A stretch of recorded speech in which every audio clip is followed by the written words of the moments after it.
জামাই ষষ্ঠী স্পেশাল সিরিজে আমার আজকের রেসিপি মোচা চিংড়ি। নমস্কার বন্ধুরা, রুমার হেসেলে সবাইকে স্বাগত। মোচা কাটার পদ্ধতি থেকে রান্না সবটাই আমি আমার মাকে যেভাবে দেখেছি সেইভাবে আজ আমি আপনাদের সঙ্গে রেসিপিটা শেয়ার করছি। পুরো ভিডিওটা দেখার পর রেসিপিটা কেমন লাগলো কমেন্ট করে জানাতে ভুলবেন না। ভালো লাগলে সবার সঙ্গে একটু শেয়ারও করে নেবেন। মোচা চিংড়ি বানানোর জন্য প্রথমে মোচাটাকে ছাড়িয়ে নেব। মোচার এই যে খোলাগুলো আছে এইগুলোকে ভেঙে ফেলে দিতে হবে, আর এই ফুলগুলোকে আলাদা করে রেখে দিতে হবে। প্রত্যেকটা ফুল আমি আলাদা করে নেব, তারপরে ফুলগুলোকে বেছে নিতে হবে।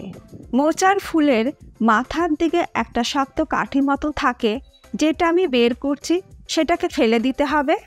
আর এই যে পাতলা ট্রান্সপারেন্ট অংশটা এটাকেও বেছে ফেলে দিতে হবে। আবারও আমি কাছে নিয়ে দেখিয়ে দিচ্ছি, দেখুন মাথার কাছে যে কাঠির মতন অংশটা আছে সেটাকে বের করে ফেলে দিতে হবে, আর এই যে সাদা ট্রান্সপারেন্ট অংশটা আছে সেটাকেও বের করে ফেলে দিতে হবে। এইভাবেই প্রত্যেকটা মোচার ফুল আলাদা আলাদা করে বেছে নিতে হবে। এক একটা খোলা খুললেই এইভাবে ফুলগুলো পাওয়া যাবে। প্রত্যেকটা এইভাবেই বেছে নিতে হবে। মোচার ফুল যদি ঠিক মতন বাছা না হয় তাহলে রান্নার পরে এইগুলো কিন্তু সেদ্ধ হয় না, মুখে পড়বে আর খেতে ভালো লাগবে না। প্রত্যেকটা ফুল আমার বেছে নেওয়া হয়ে গেছে। এরপরে বটি বা ছুরি যেটা দিয়ে আপনারা কাটবেন না কেন তার মধ্যে একটু সর্ষের তেল মাখিয়ে নিতে হবে, আর হাতেও একটু সর্ষের তেল মাখিয়ে নিতে হবে, কারণ মোচাতে ভীষণ পরিমাণে কষ আছে আর এই কষে হাতও কালো হয়ে যায়। আর বটি বা ছুরি যেটা দিয়ে কাটবেন সেখানেও আঠা লেগে যাবে, সেই জন্য বটি বা ছুরি যেটা দিয়ে কাটবেন সেখানেও একটু সর্ষের তেল মাখিয়ে নিলেই ভালো হয়। তারপরে মোচার ফুলগুলোকে একদম কুচি কুচি করে কেটে নিতে হবে। যত কুচি করে কাটবেন তত কিন্তু ভালো হবে। আর মোচাটা কাটার পর কিন্তু হলুদ জলের মধ্যে রেখে দিতে হবে। সেই জন্য মোচা যখনই কাটতে বসবেন এক বাটি জলে সামান্য একটু হলুদ গুঁড়ো দিয়ে মিশিয়ে নিয়ে তারপরে কিন্তু মোচা কাটতে বসবেন। আমার সমস্ত ফুলগুলো কুচিয়ে নেওয়া হয়ে গেছে। এরপরে সাদা মতন যে অংশটা আছে সেটাকে কেটে নিতে হবে। তারপরে মোচার যে ডাঁটিটা আছে সেটাকে কেটে বাদ দিয়ে দিতে হবে। তারপরে এইভাবে গোল গোল করে চাকচাক করে কেটে আলু ভাজা যেভাবে আমরা কাটি একদম সেইভাবে গোল গোল করে কেটে নিয়ে একদম মিহি করে কুচিয়ে নিতে হবে। এইভাবে আপনারা কেটে নিতে পারেন। আরেকটা প্রসেস আমি দেখিয়ে দিচ্ছি। তারপর মোচার যে মাথার দিকে অংশটা আছে সেটাকে আমরা কেটে নেব। তারপর এটাকে মাঝখান থেকে চিড়ে নিয়ে এটাকে আলু ভাজার মতন করে আমরা কুচি কুচি করে নিয়ে একদম মিহি করে কুচিয়ে নেব। যতটা সম্ভব একদম মিহি করে কিন্তু কুচিয়ে নিতে হবে। মোচা যতটা মিহি করে কুচিয়ে নেওয়া যাবে রান্নার পর কিন্তু খেতে ততটাই ভালো লাগবে। আর মোচা কাটার পর যদি হলুদ জলে না চুবিয়ে রাখা হয় তাহলে কিন্তু মোচাটা কালো হয়ে যাবে। সেম এইভাবেই কিন্তু আমি সমস্ত মোচার সাদা অংশটাকে কুচিয়ে নেব। সমস্ত মোচাটা আমার কেটে নেওয়া হয়ে গেছে, আর যতটা সম্ভব আমি একদম মিহি করে কুচিয়ে নিয়েছি। মোচা কেটে যে জলের মধ্যে মোচাটাকে ভিজিয়ে রেখেছিলাম সেই জলটা ফেলে দিয়ে আমি মোচাটাকে প্রেসার কুকারের মধ্যে নিয়ে নিচ্ছি সেদ্ধ করার জন্য। সমস্ত মোচাটা প্রেসার কুকারের মধ্যে ঢেলে নেবার পর দিয়ে দিচ্ছি 1/4 টিস্পুন নুন, হলুদ গুঁড়ো দিয়ে দিলাম 1/4 টিস্পুন, আর দিয়ে দিচ্ছি সর্ষের তেল 1 টিস্পুন। সর্ষের তেলটা দিলে মোচার যে আঠাটা আছে সেটা প্রেসার কুকারের মধ্যে লেগে থাকবে না, প্রেসার কুকারটা পরিষ্কার করতে সুবিধা হবে। দিয়ে দিলাম পরিমাণ মতন জল। এবার প্রেসার কুকারের ঢাকা বন্ধ করে দিয়ে হাই ফ্লেমে 2টো সিটি দিয়ে আমি মোচাটাকে সেদ্ধ করে নেব। 2টো সিটি হয়ে গেলে গ্যাসের ফ্লেমটাকে বন্ধ করে প্রেসার কুকারের স্টিম রিলিজ হওয়ার জন্য অপেক্ষা করব। যেহেতু মোচা চিংড়ি তো লাগবেই, চিংড়িগুলো কেটে ধুয়ে পরিষ্কার করে নেবার পর এর মধ্যে দিয়ে দিচ্ছি সামান্য পরিমাণে নুন আর হলুদ গুঁড়ো। নুন হলুদ মাখিয়ে চিংড়িগুলোকে মিনিট 10 রেখে দেব। 10 মিনিট পর চিংড়িগুলো ভাজার জন্য কড়াইতে দিয়ে দিচ্ছি 1 টেবিল স্পুন সর্ষের তেল। তেল ভালো মতন গরম করে নেবার পর নুন হলুদ মাখিয়ে রাখা চিংড়িগুলোকে তেলের মধ্যে দিয়ে হালকা করে ভেজে নেব। মিডিয়াম ফ্লেমে মিনিট 2 সময় ধরে আমি চিংড়িগুলোকে ভেজে নেব।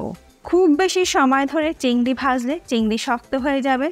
চিংড়ি হালকা করে ভেজে নেবার পর তুলে নিয়ে আলাদা একটা পাত্রের মধ্যে রেখে দিচ্ছি।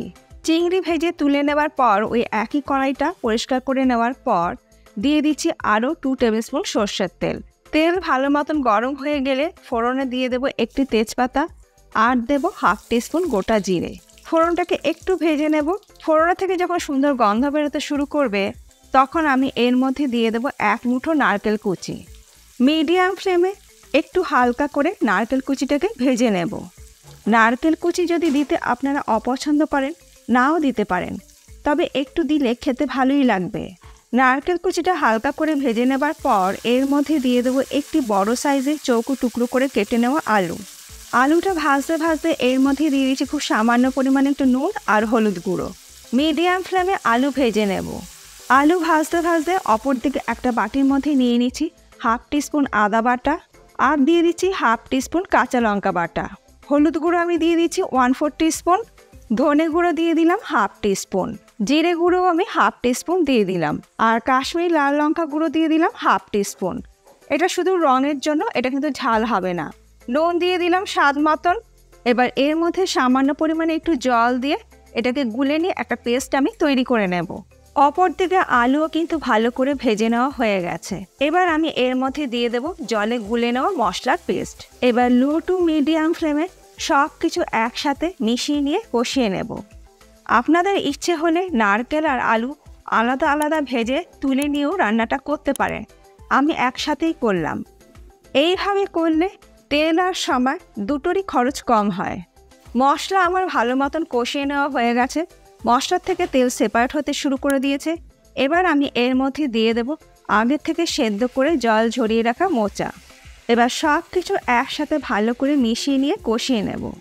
এখানে আমি আপনাদের সঙ্গে একটা কথা শেয়ার করে রাখছি, মোচা যদি একদম মিহি করে কুচিয়ে নিতে না পারেন তাহলে সেদ্ধ করার পর জল ঝরিয়ে ঠান্ডা করে নিয়ে মোচাটাকে হাত দিয়ে একটু কষলে নেবেন, তা না হলে কিন্তু মোচার ঘন্ট খেতে ভালো লাগবে না। সব কিছু ভালো করে কষিয়ে নেবার পর ঢাকা দিয়ে লো টু মিডিয়াম ফ্লেমে রান্না করে নেব। মিনিট 3 পর আমি ঢাকাটাকে খুলে নিলাম, আর দেখুন জল কিন্তু বেশ অনেকটাই শুকিয়ে গেছে। এবার আমি এর মধ্যে দিয়ে দেব হালকা করে ভেজে রাখা চিংড়িগুলো।